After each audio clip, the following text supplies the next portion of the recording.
Hello, I'm Jack Armstrong, curator of the Armstrong Micro Museum in Phoenix, Arizona. Today, August 24, 2025, I'd like to continue where we left off in the first video. Is the book that we have here in the museum the first draft of this book? Was this James Lewis Armstrong's personal copy? Let's delve into this together. Your comments and input are greatly appreciated and needed to solve this mystery. It is fact that it is at the very least, one of the original 200 that were published. First, let's compare it to another one of the original books. Both books look identical at first glance.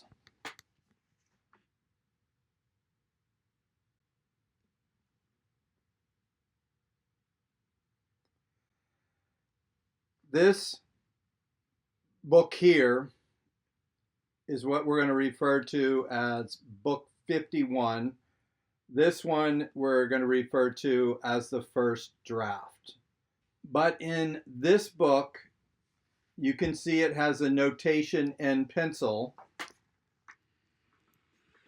right here. 1 of 100, and then it says 51. And lower, it has these numbers down here. Looks like 4/86. That's all the writing that I found in this book. It says Marion Press, somebody's name it looks like, but it's hard to sell out, and then 1 of 200. In this book, you can see it has a notation in pencil, presumably written by the publisher or James Lewis Armstrong, or by someone that represented either person, a wife or assistant. Without other first edition copies to look at, we will not know if every book was numbered like this. If you are in possession of a first edition, please contact us and send us a picture of the page that has a number in it. All first editions are going to have these rough looking pages on the bottom, this blue cloth, and this larger size, which we can give you the size later, but it's going to look like that. That's the first clue, the rough looking pages. The first draft copy has no writing in it and has these pages in the front and back that are folded and not separated.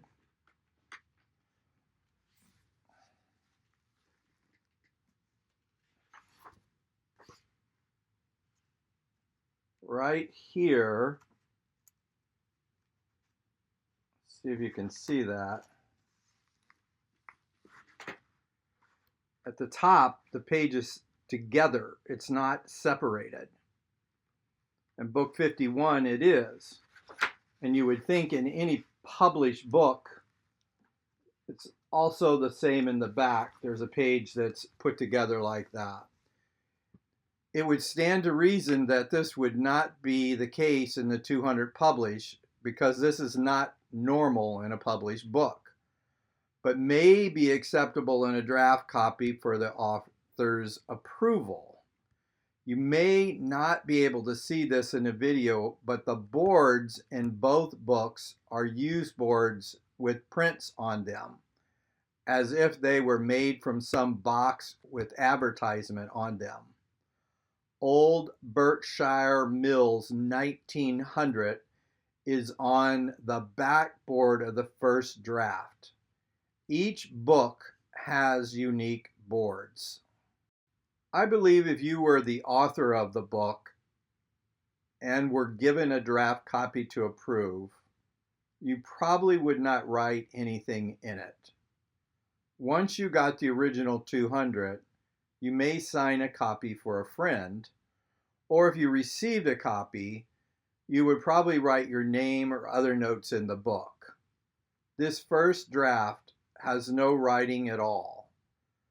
The first draft copy was bought from a gentleman in Farmingville, New York, which is on Long Island. He was unaware of how he came into possession of the book.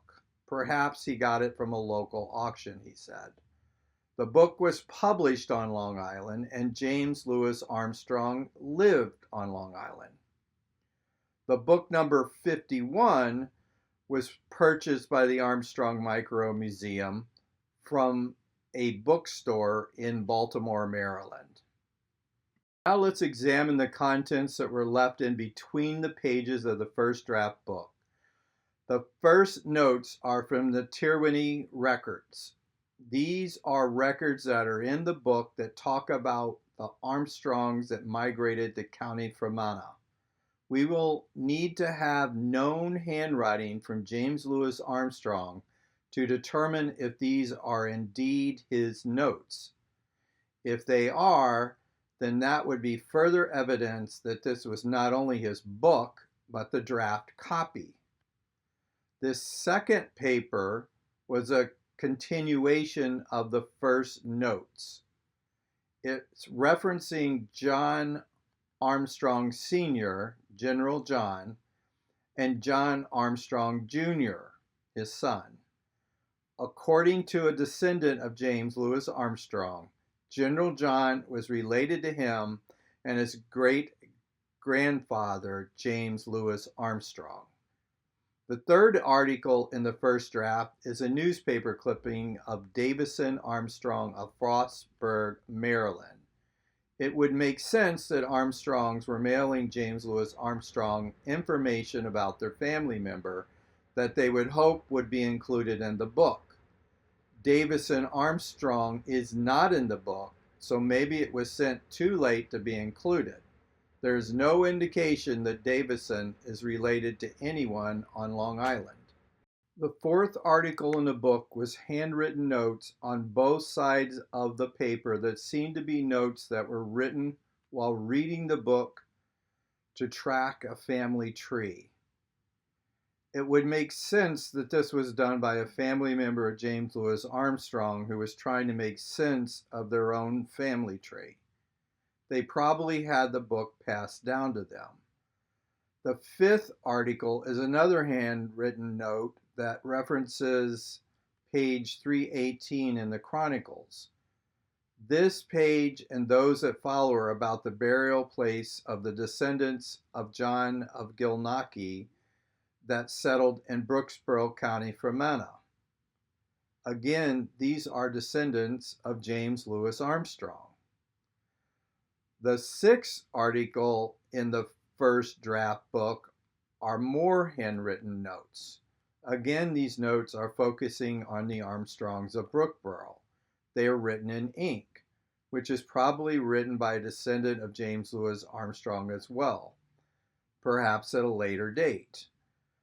This person is not as organized as the people who wrote the other notes, or perhaps is older and confused. That was in the first draft was 3 attached leaves. They were loose in between the pages.